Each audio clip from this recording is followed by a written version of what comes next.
নমস্কার, সনাতন ধর্মকথা চ্যানেলে আপনাদের সবাইকে স্বাগত। আজ জ্যৈষ্ঠ মাসের 17 তারিখ সোমবার, কৃষ্ণপক্ষের প্রতিপদ তিথি। মহাভারতের সভাপর্বের 53তম অধ্যায়ে ধৃতরাষ্ট্রের উপদেশ পর্ব শুরু করব। নারায়ণং নমস্কৃত্য নরং চৈব নরোত্তমং দেবীং সরস্বতীং ব্যাসাং ততো জয়মুদীরয়েৎ।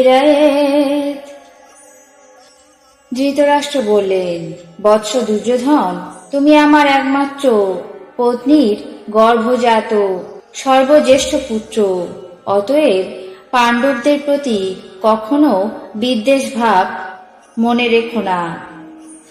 মনের মধ্যে বিদ্বেষ বা হিংসা থাকলে কেউ কখনো সুখী হতে পারে না, অন্তিমে নিধন হয়। তোমার মতো মানুষকে যুধিষ্ঠিরেরা কখনো হিংসা করে না। তুমি তোমার ভ্রাতার রাজ্য সম্পত্তি লাভের স্পৃহা করছো কেন? ভুল ক্রমে যেন তোমার এমন দুর্বুদ্ধি না হয়। এখন আর শোক করো না।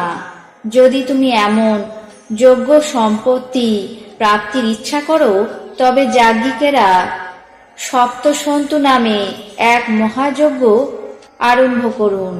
তাহলেই রাজাগণ তোমার প্রীতি সম্পাদন এবং বহুবিধ বিপুল ধনরত্ন সম্পদ আহরণ করে আনবেন। পরধন গ্রহণের ইচ্ছা অত্যন্তই অসৎ ব্যক্তির হয়ে থাকে। ফলত যিনি নিরবচ্ছিন্ন নিজের ধনে বা সম্পত্তিতে সন্তুষ্ট থাকেন এবং ধর্মনিষ্ঠ হয়ে চলেন, তিনি প্রকৃত জীবনে সুখী হন। পরের সর্বস্ব গ্রহণে অনিচ্ছা এবং আত্মকর্মে উৎসাহ, নিজের উপার্জিত ধনসম্পদের রক্ষণাবেক্ষণ, পাণ্ডবেরা এটাকেই বিভব লক্ষণ বলে জানে। যিনি বিপদকালে শান্ত হয়ে থাকেন, যিনি সব বিষয়ে সুনিপুণ, নিত্য উত্থানশীল, এমন অপ্রমত্ত বিনীত ব্যক্তি ইহকালে শ্রেষ্ঠ বা শ্রেয় লাভ করে থাকেন। হে বৎস, নিজের বাহুর মতো পাণ্ডবদেরকে উচ্ছেদ করো না। পাণ্ডবেরা তোমার ভাই, অতএব তাদের ধনসম্পত্তিতে তোমার ক্রোধ হওয়া, হিংসা করা কখনোই উচিত নয়। এখন পাণ্ডবদের প্রতি বিদ্বেষ ভাব দেখিও না। মিত্রদ্রোহে অত্যন্ত অধর্ম আছে। তোমাদের এবং পাণ্ডবদের একই পিতামহ। অতএব এখন নিজের সম্পদ এবং নানা প্রকার কাম্য বস্তুর উপভোগ করো। দুর্যোধন বললেন, মহারাজ, যেমন হাতা ব্যঞ্জনের সুখ রস আস্বাদন করতে পারে না, তেমনি যার বুদ্ধিবৃত্তি নেই অথচ শাস্ত্র জ্ঞান আছে, সে শাস্ত্রের নিগূঢ় মর্মার্থ কখনো অনুধাবন করতে পারে না। বড় নৌকার সঙ্গে আবদ্ধ ক্ষুদ্র নৌকার মতো সবিশেষ জেনেও কেন আমাকে বিমোহিত করছেন?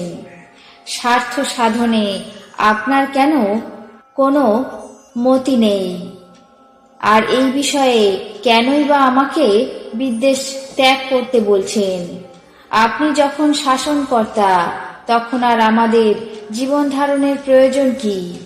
এখন ভাবী অর্থের সূচনা ছাড়া আপনার আর কোনো বিষয়ে উৎসাহ দেখছি না। যার পথপ্রদর্শক স্বয়ংই অনভিজ্ঞ, সে প্রতিপদেই পথভ্রষ্ট হয়। কিন্তু যারা স্বয়ং গমন করতে পারে, তারা কেন বা ওই অনভিজ্ঞ ব্যক্তিকে অনুসরণ করবে?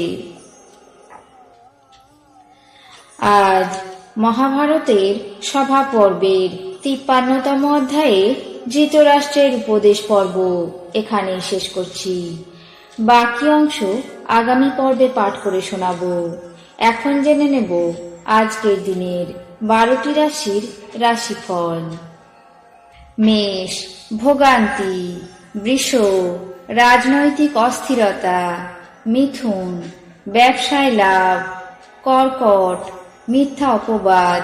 সিংহ, দ্বিচক্রযানে বিপদ।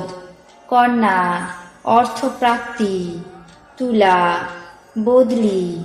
বৃশ্চিক, ভাগ্যোদয়। ধনু, উৎকণ্ঠা বৃদ্ধি। মকর, পাওনা নিয়ে সমস্যা। কুম্ভ, অনুদান লাভ। মীন, কপটতা। এই ছিল আজকের দিনের 12টি রাশির রাশিফল। আপনাদের কেমন লাগলো তা অবশ্যই কমেন্ট বক্সে জানাবেন। চ্যানেলটিকে সাবস্ক্রাইব করবেন, লাইক করবেন, শেয়ার করবেন। ধন্যবাদ।